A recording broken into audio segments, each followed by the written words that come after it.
Nosotros vivimos en espacios de la realidad. Es decir, lo que vemos es solo una parte de lo que es. No cabe duda que la vida tiene partes feas y partes muy duras. Y negarlas es negar la realidad. Lo único es que junto a esa parte de la realidad que no nos gusta, podemos también buscar esa parte de la realidad que existe. Es decir, esto no hay, esto no funciona. Bueno, ¿cómo podría hacer que funcionara? Ten en cuenta que donde nosotros llevemos la atención van nuestras emociones y se hace más real para nosotros. Es decir, si solo estamos enfocados en el aspecto negativo de las cosas, llega un momento, literalmente, en el que aunque haya algo positivo y valioso, no lo podremos ver. Es imposible verlo. La percepción es una construcción cerebral. Y antes os he estado escuchando que habláis de la mentalidad positiva. Sí. Hay personas que viven en un mundo de oportunidad. No niegan la realidad de los problemas. Tampoco niegan la posibilidad de las oportunidades. Y hay personas que viven constantemente en un mundo de amenaza. Viven en el mismo espacio físico, pero no viven en el mismo espacio mental. Si yo creo que hay oportunidades, encontraré una dificultad, tendré que lidiar con esa dificultad, pero yo no me concentraré, no llevaré toda mi atención al problema, sino también a la búsqueda de la solución, con lo cual es mucho más probable que la encuentre. Pero eso no es genético, no tiene que ver con la personalidad, es decir, soy una persona, hay personas que es como... Mira, Andy, fundamentalmente podemos decir así, podemos dar los siguientes datos. El 40% es genético y el 60% es no genético. Ahora bien, dicho esto, tenemos que añadir un nuevo elemento. ¿Quién hubiera pensado hace unos años? En la Universidad de Harvard, por ejemplo, no se podía hablar de esto, porque parecía que era algo esotérico. ¿Quién hubiera dicho hace unos años que los estados emocionales de la persona podían afectar al material genético? Hoy hay una ciencia de peso sólida, más que reconocida, llamada epigenética, que demuestra que los estados emocionales de las personas movilizan ciertas hormonas, moléculas de la emoción, que interactúan con la membrana de la célula, tienen acceso al material genético y hacen que unos genes se queden dormidos y otros genes despierten. Imaginaros el impacto de esto, es decir, hay algunos genes que es fabuloso que despierten, genes relacionados con neurotransmisores asociados a la inteligencia, y hay otros que es muy interesante que sigan dormidos. ¿Qué quiere decir? Que una vez que se ha descubierto la epigenética, ya tampoco podemos decir 40 y 60, es... Como decía nuestro gran filósofo José Ortega y Gasset, el ser humano no es un participio, es un gerundio. No estamos hechos del todo, sino que nos vamos haciendo. Lo primero que tenemos que entender es que esto es un proceso. Y la pregunta es, ¿realmente el cerebro puede cambiar? Hoy sabemos que el cerebro es plástico. Entonces, la neuroplasticidad tiene dos componentes. Tiene dos facetas. Uno, la conexión de nuevas neuronas, y otro, la generación de nuevas neuronas a partir de células madre. Nosotros podemos generar entre 500 y 1000 neuronas a partir de células madre al día. ¿Qué quiere decir? Quiere decir que cuando nosotros estamos buscando el lado positivo de la vida, sin negar que hay un lado muy duro, muy doloroso y muy desfavorable, estamos cambiando la estructura física del proceso. Entonces, ten en cuenta que las células madre tienen que viajar 1 milímetro hasta el hipocampo, y ahí en 21 días se han convertido en nuevas neuronas. Estas nuevas neuronas de la memoria y el aprendizaje reestructuran toda nuestra personalidad, porque tienen conexiones a la corteza cerebral. ¿Qué quiere decir? Que en el fondo estamos reinventando nuestro cerebro. Y va pasando el tiempo. Y si nos mantenemos, si seguimos con nuestras caídas, con nuestras desesperanzas, diciendo, esto es una tontería, pero volviéndolo a tomar, llega un momento en el que el cerebro realmente, físicamente cambia, y de manera natural empiezas a ver con especial facilidad aquello de la vida que sí está bien. Con lo cual, tu forma de relacionarte con la vida es radicalmente distinta, porque te relacionas con más ilusión, con más alegría. ¿Niegas el problema? No, pero das más peso a la oportunidad. Cuando tiene una bronca o tiene algo guardado, no se lo puede sacar de encima, cuando insulta al aire, cuando le pega una trompada a una pared, cuando grita, digamos, cuando eso se lo saca de encima.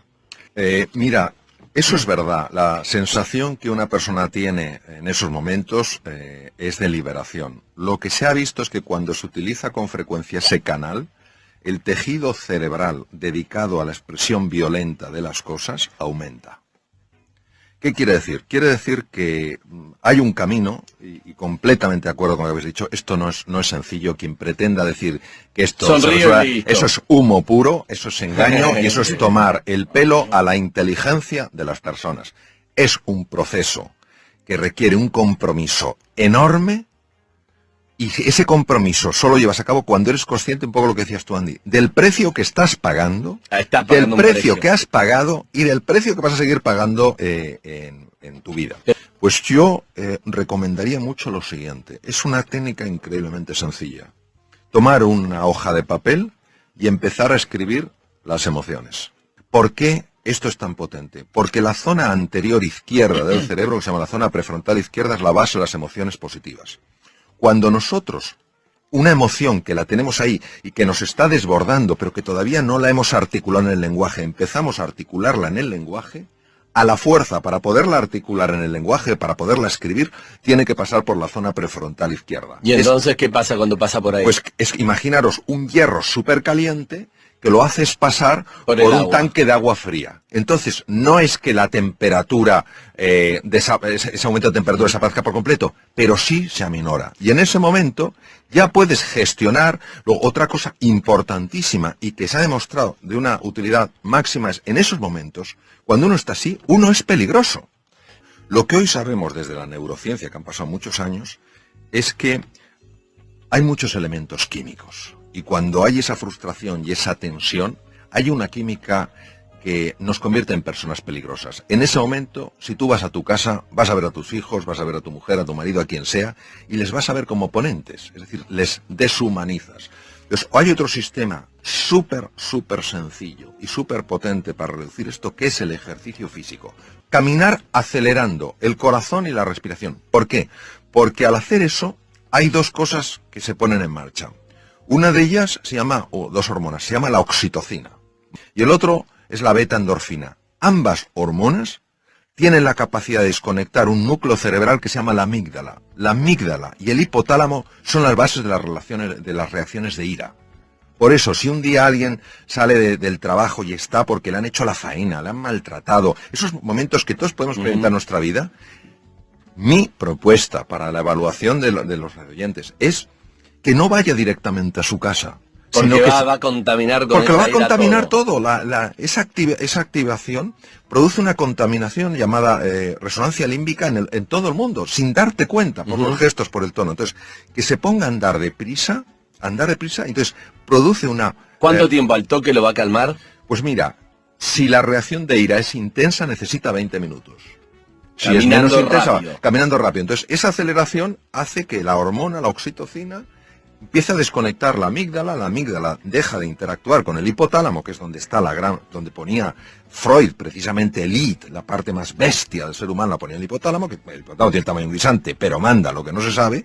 Entonces, la amígdala desconecta el hipotálamo porque a su vez ha sido desconectada por la oxitocina. Y te hago una pregunta para entender un poco esa bronca, porque lo mismo que en otro momento, suponete que mi jefe me maltrató.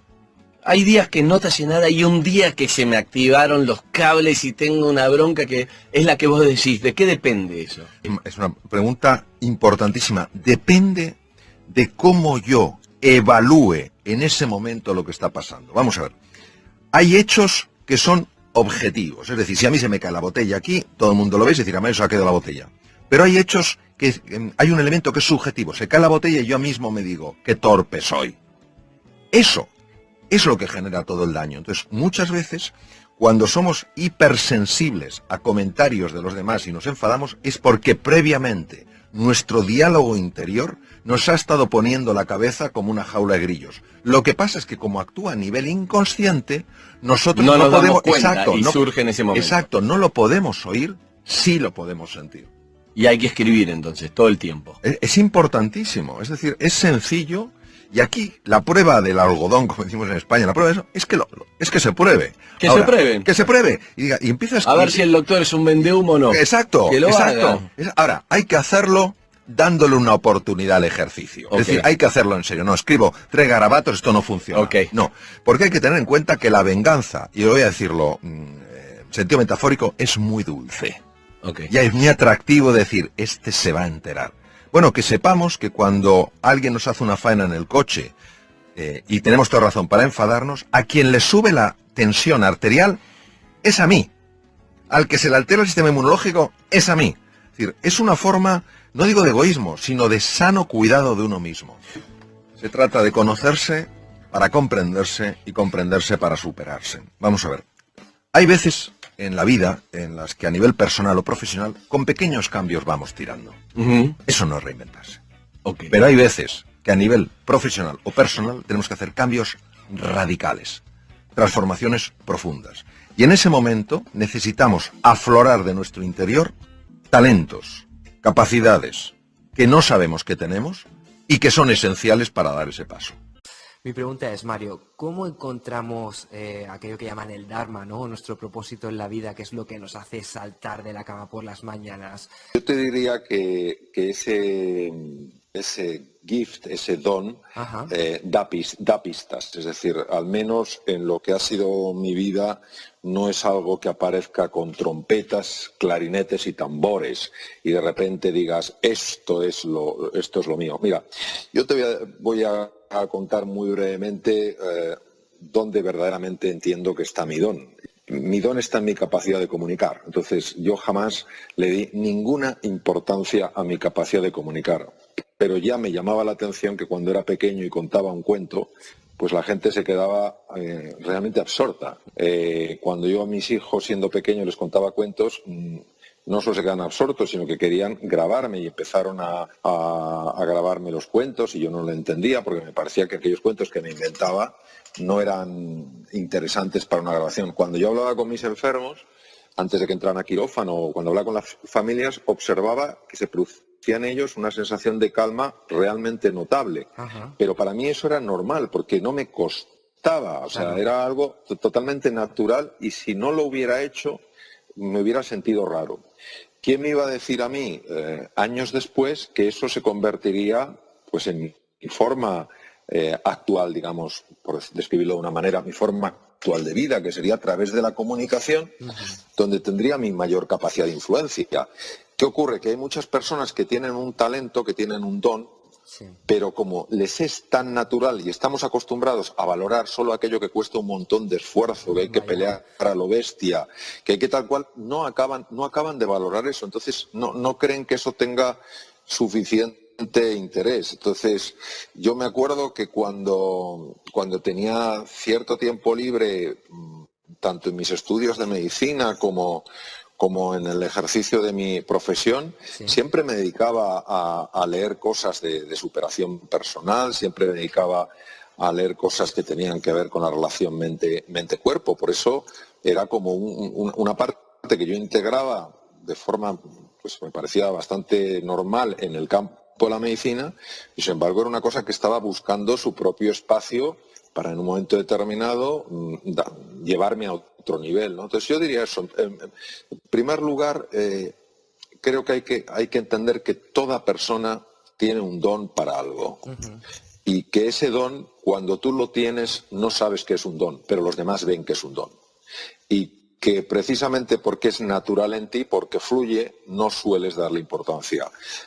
Cuando yo hablo de este tema con algunas personas en los programas y tal y cual, lo que les digo es estar atento a aquello que se os da de forma naturalmente bien, que es como si surgiera sin esfuerzo y que os produce además una sensación enorme de disfrute. Yo me quedaba sorprendido cuando algún compañero mío en medicina, afortunadamente han sido pocos, pues encontraban que hablar con los enfermos era algo francamente aburrido y tedioso, y para mí era algo profundamente agradable, porque yo notaba cómo ellos se tranquilizaban, cómo ellos se ilusionaban, cómo ellos iban a quirófano con otra actitud, ¿no? Entonces, eso es lo que yo creo que es realmente importante, prestar atención a eso que de manera natural se te está dando bien y que te gusta especialmente.